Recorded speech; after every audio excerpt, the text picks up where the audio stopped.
This video is entirely about our Jotul Propane heater, which is our only heat source in the house.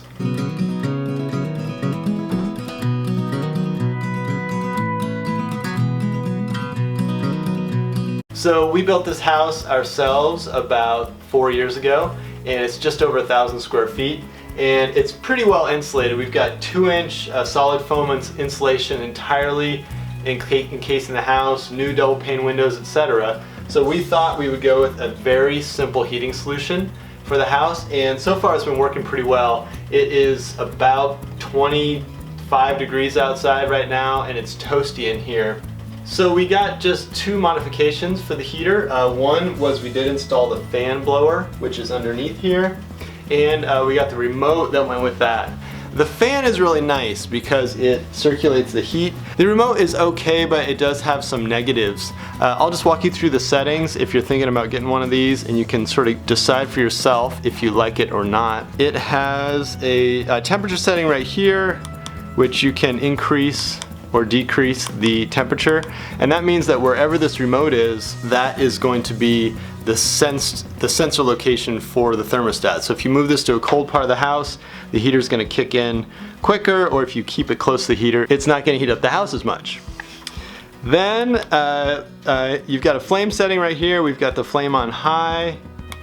The next thing is the fan setting, and I'll just turn that up. The next one is the light, which is really kind of an aesthetic issue, but you can turn that light off or on.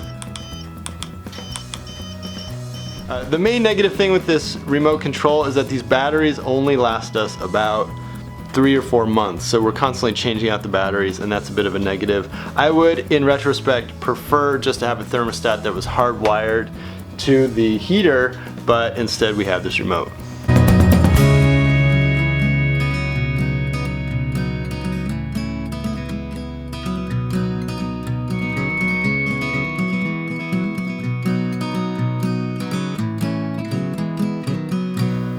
And then, while we're on the topic of negatives about this heater, if we lose power, we lose heat.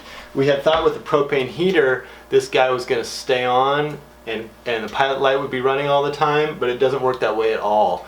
Without power, this shuts down. We get power outages pretty regularly out here in the country, and that means whenever we don't have power, we don't have heat. So that's a big negative with this. We had hoped there would have been a pilot light we could light or something like that, but instead the instructions are pretty clear not to light this manually. And then if you're interested in the controls, they are behind a panel right here. And these are the switch settings right under here for the pilot mode and the burner mode. And this is where we installed the thermostat that actually runs off the remote control.